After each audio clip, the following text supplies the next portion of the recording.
Let's go back to work. And next in line is Wendy from Cocoa. Wendy, you're on News 96.5. Go ahead. Hey, good morning. Hey. My question is, when you have a lease with a tenant and they don't give notice and they move out, say, the second day of the month, they still owe for the entire month.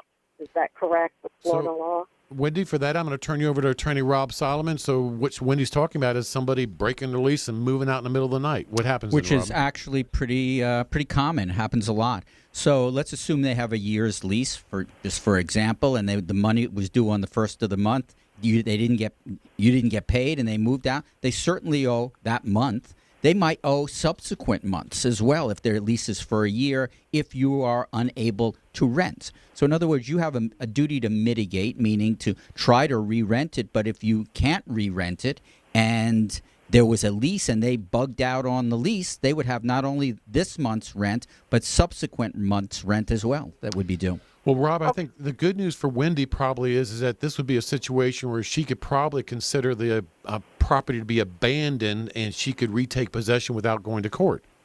Well, that's right, and just as much as that is that she might be able to make a claim on the security deposit once there is a showing that they have moved out, which is, Tom is right, which is an abandonment, which you have to wait 15 days into the month, at least that long, and they have not paid the rent, and you have reason to believe they're gone.